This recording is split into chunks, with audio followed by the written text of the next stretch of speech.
Halo teman-teman semua, selamat datang di dunia pengetahuan. Aku Caca yang akan menemani kalian di petualangan kali ini. Yuk kita mulai. Kali ini kita akan mengenal yang namanya teknologi informasi dan komunikasi. Tujuan pembelajaran video ini adalah teman-teman nanti dapat mengetahui pengertian teknologi informasi dan komunikasi serta menunjukkan alat-alat komunikasi yang digunakan dalam kehidupan sehari-hari beserta cara menggunakannya. Sebelum itu, kita kenalan dulu yuk dengan ketiga creator kita.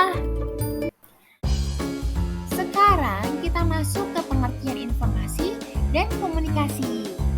Informasi adalah hal-hal yang kamu pelajari dari buku, guru, ataupun orang tua.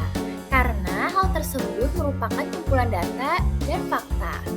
Sedangkan komunikasi adalah cara kamu berbicara, berinteraksi, dan berbagi cerita dengan teman, keluarga, dan orang lain di sekitar kamu. Selanjutnya kita cari tahu yuk apa aja sih macam-macam alat komunikasi yang ada di sekitar kita. Telepon. Telepon adalah alat komunikasi yang memungkinkan kita berbicara dan berkomunikasi dengan orang lain yang berada di tempat yang jauh dari kita. Telepon dibagi menjadi dua, ada telepon rumah atau telepon meja dan juga telepon genggam. Telepon rumah atau telepon meja adalah perangkat telekomunikasi yang terhubung ke jaringan telepon kabel melalui soket telepon di rumah atau gedung. Mereka memerlukan jalur fisik untuk mentransmisikan sinyal suara dan bersifat stasioner. Telepon rumah atau meja berfungsi dengan cara mengirimkan sinyal suara melalui kabel ke jaringan telepon untuk terhubung dengan telepon lain. Sedangkan telepon genggam atau ponsel pintar menggunakan teknologi nirkabel seperti jaringan seluler, yaitu 4G dan 5G. Atau juga bisa menggunakan Wi-Fi untuk berkomunikasi. Mereka tidak terikat pada kabel dan bersifat portable, memungkinkan para pengguna untuk berkomunikasi dari mana saja selama ada jangkauan sinyal. Ponsel pintar juga dapat terhubung ke internet, memungkinkan para pengguna untuk mengakses berbagai layanan online yang ada saat ini. Bel atau lonceng. Bel atau lonceng adalah alat yang digunakan untuk menghasilkan suara dengan cara dipukul atau digetarkan. Bentuk umumnya adalah bundar atau mirip dengan cangkir terbalik. Penggunaannya yang seringkali bersifat simbolik dan penting dalam memberikan isyarat dan peringatan menjadikannya alat yang bermanfaat dalam berbagai konteks kehidupan sehari-hari. Termasuk diantaranya adalah sebagai bel sekolah, bel gereja, bel peringatan, bel transportasi, dan juga bel olahraga. Radio. Radio adalah alat komunikasi dan hiburan yang mengirim dan menerima sinyal gelombang radio. Alat ini memungkinkan para pengguna untuk mendengarkan berbagai program audio seperti musik, berita, cerita, siaran olahraga, dan berbagai acara lainnya. Selain itu, radio adalah salah satu media yang telah ada sejak lama dan tetap menjadi salah satu sumber hiburan yang populer hingga saat ini. Cara menggunakannya adalah cukup dengan memutar tombol pencari gelombang. Televisi. Televisi merupakan media untuk mendapatkan informasi dalam bentuk gambar dan suara. Lewat televisi, kita dapat melihat siaran berita, sinetron, musik, komedi, ataupun acara memasak. Cara menggunakannya pun cukup praktis, teman-teman. Kita hanya perlu menekan tombol power pada remote, lalu menekan tombol lainnya untuk mencari channel yang kita inginkan. Komputer.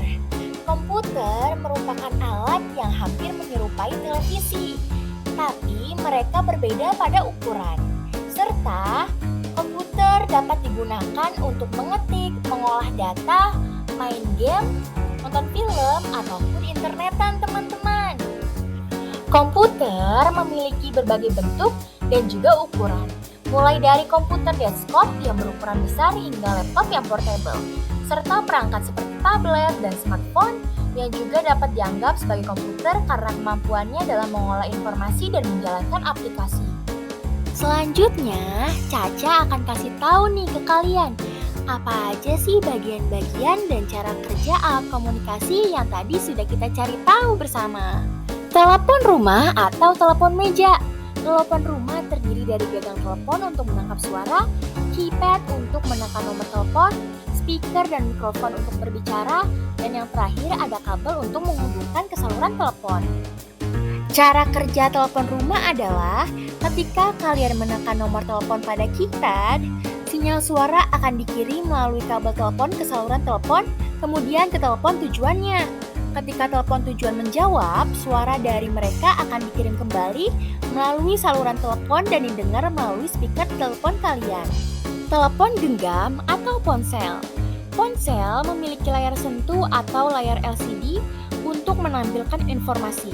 Kemudian ada tombol volume dan daya, serta speaker, mikrofon, dan juga kamera yang letaknya berbeda pada beberapa model. Cara kerja ponsel adalah ketika kalian menekan nomor atau kontak pada layar, ponsel akan mengirimkan sinyal ke stasiun seluler terdekat. Kemudian, stasiun seluler tersebut akan menghubungkan panggilan kalian ke telepon tujuan melalui jaringan seluler. Bel atau lonceng.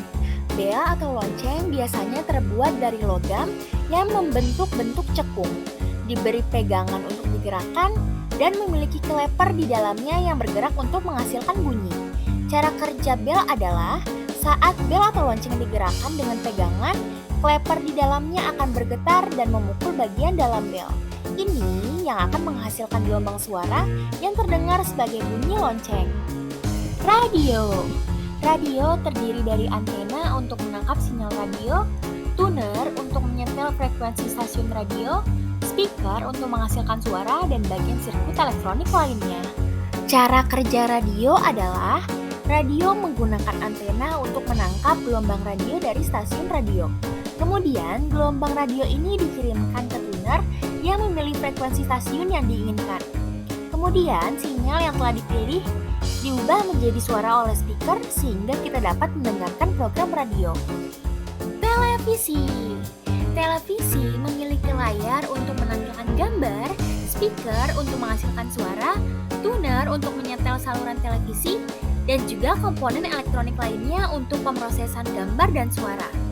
Cara kerja televisi adalah saat televisi menerima sinyal televisi dari antena, kabel atau sinyal satelit, sinyal tersebut akan dikirimkan ke tuner yang memilih saluran televisi yang diinginkan. Kemudian, sinyal tersebut akan diolah oleh komponen elektronik untuk menghasilkan gambar dan suara yang ditampilkan di layar televisi dan juga speaker. Komputer. Komputer terdiri dari CPU sebagai otaknya, memori untuk penyimpanan data sementara, kemudian ada penyimpanan seperti HDD atau SSD untuk menyimpan data jangka panjang, ada juga perangkat input seperti keyboard dan mouse, dan yang terakhir ada perangkat output seperti monitor dan speaker. Cara kerja komputer adalah, komputer akan mengoperasikan program dan tugas-tugas dengan mengolah data dan instruksi yang diberikan melalui perangkat input. CPU adalah bagian yang terpenting yang menjalankan instruksi dan pemrosesan data. Hasil dari pemrosesan data ini akan ditampilkan pada monitor dan suara yang ditampilkan melalui speaker. Selanjutnya, kita akan membahas teknologi informasi komunikasi pada zaman Society 5.0. Semua alat komunikasi yang telah disebutkan tadi ternyata terdapat hubungannya loh dengan optimalisasi pengembangan ide kreatif generasi Z di Indonesia dalam transformasi pendidikan dalam wilayah Society 5.0, yakni bahwa alat komunikasi memainkan peran penting dalam memfasilitasi dan mendorong proses tersebut.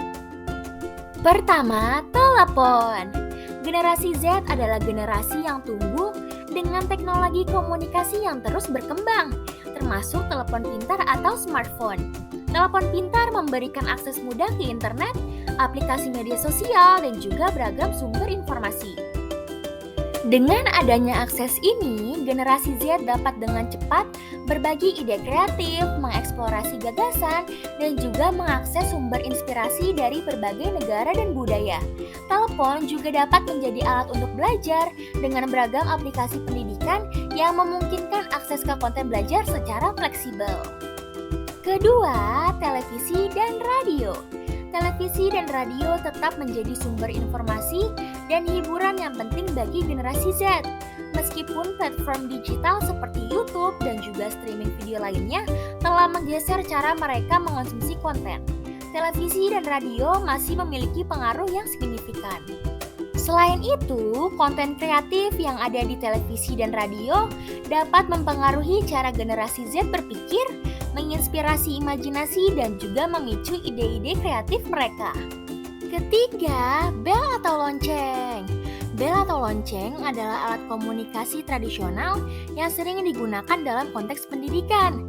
Di era digital ini, lonceng mungkin digantikan oleh perangkat elektronik, tetapi tetap penting loh sebagai simbol waktu dan penanda aktivitas di lingkungan pendidikan. Sebagai alat komunikasi, bel memainkan peran dalam membangun disiplin dan rutinitas yang dapat membantu menciptakan lingkungan belajar yang optimal bagi generasi Z. Keempat, komputer. Komputer adalah salah satu alat yang paling berpengaruh pada generasi Z. Generasi ini tumbuh dengan teknologi komputer yang semakin canggih dan telah mempengaruhi hampir setiap aspek kehidupannya. Dalam konteks pendidikan, komputer memungkinkan akses ke berbagai sumber belajar, aplikasi pendidikan, dan juga platform pembelajaran online. Penggunaan komputer dan internet juga membuka peluang bagi generasi Z untuk berkolaborasi dengan orang dari seluruh dunia, berbagi ide, dan berpartisipasi dalam proyek kreatif berskala global. Wah, ternyata alat-alat komunikasi itu memiliki peran yang sangat penting bagi wilayah Society 5.0 ya teman-teman. Pemanfaatan teknologi komunikasi yang tepat dapat membantu menciptakan lingkungan pendidikan yang inklusif, terbuka, dan juga mendukung pertukaran gagasan serta inovasi antara generasi Z dengan dunia luar. Namun, tentu saja, peran pendidikan dan pendidik juga sangat penting dalam membimbing serta mengarahkan generasi Z dalam memanfaatkan alat-alat komunikasi ini secara bijaksana dan kreatif untuk kepentingan yang positif. Tak terasa, kita sudah sampai di akhir video nih teman-teman. Semoga apa yang Caca sampaikan tadi dapat menambah wawasan serta pemahaman kalian mengenai teknologi informasi serta komunikasi di Society 5.0 ini ya teman-teman. Sampai jumpa!